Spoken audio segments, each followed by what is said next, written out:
very much. Hello, everybody. I'm sorry, I will speak in French. It will be easier for me. And I will speak slowly, so Ed could translate. So I have to be concentrated. Oui, donc, comme vous le savez, j'ai été défenseur des enfants. En anglais, on dit Ombudsman for Children. On va plutôt dire Ombudswoman for Children. De 2006 à 2011. Et cela m'a beaucoup permis de travailler. D'ailleurs, je me suis rendue en Irlande et je connais le Centre pour les droits de l'enfant où travaille Nico Brando. Peut-être, Ed, vous traduisez, comment on fait? Oui, ça y est, en fait, everything is written directly in the chat to make sure that the translation is like a simultaneous one, like in the Olympic Games, you know, when there is a fantastic sportive one. So you are an athlete. You're an athlete It's now. incredible, incredible. Thank you very much. Donc, depuis 2014, je suis maire adjointe de Paris, chargée de la protection de l'enfance auprès de la maire de Paris, Anne Hidalgo. Et depuis cette nouvelle mandature, puisque nous avons été réélus en 2020, nous avons décidé de mettre l'accent sur les droits de l'enfant, la promotion des droits de l'enfant et le fait de faire vraiment connaître à tous les enfants parisiens. Il y a 400 000 enfants de 0 à 18 ans à Paris environ. Et notre challenge, notre objectif est que sur les 6 années qui viennent, tous les enfants parisiens connaissent leurs droits fondamentaux, c'est-à-dire les droits de la Convention internationale des droits de l'enfant, et qu'ils puissent aussi connaître tous les lieux, les personnes ressources, les lieux ressources, les numéros de téléphone utiles et les adresses utiles comme celle du défenseur des droits. Alors, comment est-ce que l'on a décidé de mettre en place cet énorme objectif? Eh bien, tout d'abord, en créant une mission droits de l'enfant au cœur de la mission de protection de l'enfance. Et deuxièmement, en donnant la parole aux enfants systématiquement pour connaître leurs besoins et les exprimer à travers une charte parisienne des droits de l'enfant. Alors, je vais vous parler là de la charte parisienne des droits de l'enfant. Nous avons, pendant la période du confinement au mois de mars, travaillé avec un groupe d'enfants, 170 enfants, et nous leur avons, tout d'abord, nous les avons informés sur... il y a quelqu'un qui ne voit pas la traduction sur le chat.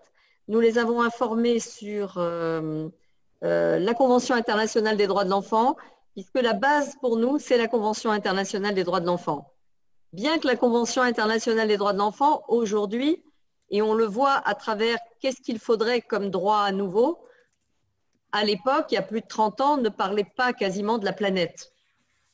Et on sait qu'aujourd'hui, quand on fait des consultations avec les enfants, leur première problématique, c'est la planète, vivre dans une planète saine, avec un air que l'on peut respirer pour avoir une bonne santé. Et ce n'était pas le projet il y a plus de 30 ans, parce que, vous le savez, la Convention internationale des droits de l'enfant, elle est issue de la Deuxième Guerre mondiale, de la Shoah et de tous les enfants qui sont morts pendant cette période terrible. Donc, aujourd'hui, il faut penser autrement. Et nous avons fait travailler les enfants sur la Convention internationale des droits de l'enfant et nous leur avons demandé d'écrire une charte parisienne pour les droits de l'enfant à l'attention de la maire de Paris pour que nous, élus pendant les 6 ans qui viennent, nous protégions, nous développions les droits fondamentaux qui sont les plus importants pour les enfants. Alors vous voyez, ça c'est la charte parisienne des droits de l'enfant. Et là, c'est la signature de la maire de Paris et les noms de tous les enfants. Et c'est très important parce que la maire de Paris a signé cette charte pour l'appliquer. Et ce qui est très intéressant, c'est que les enfants ont demandé qu'on prête attention à 6 droits fondamentaux. Tout d'abord, le droit de pouvoir parler, s'exprimer, conseiller la maire de Paris et dire ce qu'ils veulent pour Paris. Donc, être des citoyens de Paris. Ensuite, un droit très important, le droit à être protégé dans leur milieu des violences, protégé dans leur milieu familial, protégé à l'école. Le droit à ne pas subir de discrimination, le droit à ce que les enfants handicapés aient les mêmes droits que tous les enfants, le droit à vivre dans un monde plus solidaire, à ce qu'on aide leurs familles quand elles sont pauvres et à ce qu'eux-mêmes deviennent des acteurs de solidarité. Et le 6e droit, c'est qu'on puisse faire d'eux des acteurs pour protéger la planète. Voilà, c'est très intéressant, c'est très important. Et donc, nous allons, je ne sais pas où j'en suis du temps, nous allons donc travailler grâce à cette mission des droits de l'enfant où des jeunes volontaires des droits, formés pendant très solidement, vont aller dans toutes les écoles, dans tous les clubs sportifs, dans tous les foyers où il y a des enfants qui sont confiés pour être protégés, dans tous les foyers où il y a des enfants handicapés pour leur dire quels sont leurs droits, parce que c'est en leur faisant connaître leurs droits d'enfants qu'ils vont pouvoir devenir des citoyens en construction, des citoyens du monde. Et je confirme ce qu'ont dit tous les participants, les enfants sont capables, ils sont capables de savoir dès leur très jeune âge, ceux que nous avons interrogés avaient entre 9 et 14 ans, ils sont capables de savoir, mais le problème, l'obstacle principal, c'est que les adultes ne le croient pas.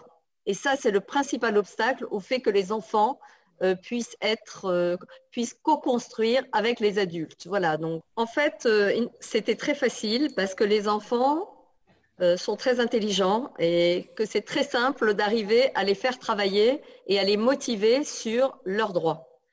Alors, ça s'est fait en 2 ateliers. Le premier atelier a été organisé avec des spécialistes des droits de l'enfant. Catherine Claveau, qui était ma conseillère lorsque j'étais défenseur des enfants au niveau national. Et ensuite, Jonathan Levy, qui est aussi un spécialiste des droits de l'enfant en France. Et donc, dans la première séance, nous leur avons vraiment bien fait comprendre ce que dit la Convention internationale et les différents droits fondamentaux que la Convention internationale pose pour tous les enfants. Et dans une 2e séance d'atelier, nous leur avons dit, voilà, maintenant vous connaissez les droits qui sont dans la Charte internationale des droits de l'enfant. Et donc, vous allez vous répartir dans des groupes et vous allez dire quels sont pour vous les droits les plus importants, quels sont vos besoins les plus importants et qu'est-ce que vous voudriez qu'à Paris, vous, citoyens de Paris, vous puissiez, sur quoi vous voulez que vos élus puissent vous aider et puissent réaliser les droits qui correspondent à vos besoins les plus importants.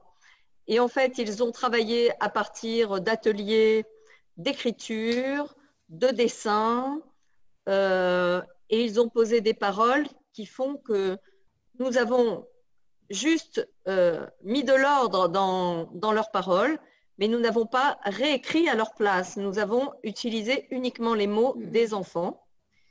Et c'est ça qui est extraordinaire. Ils sont capables d'écrire une charte des droits de l'enfant. Ça, c'est assez extraordinaire. Et je voulais préciser que dans les enfants, il y avait des enfants qui représentent tous les quartiers de Paris, toutes les classes sociales. Il y avait aussi des enfants qui vivent dans des centres d'hébergement de familles sans domicile et aussi dans un centre d'enfants réfugiés que nous avons donc ouvert pour des familles réfugiées. Yeah. Donc, c'était vraiment très intéressant et il y avait une vraie représentation de ce qu'est Paris, qui est une très grande ville avec une énorme diversité, avec des gens venus de partout dans le monde. Ce n'est pas une ville où tout le monde ressemble à tout le monde. C'est très divers. Voilà.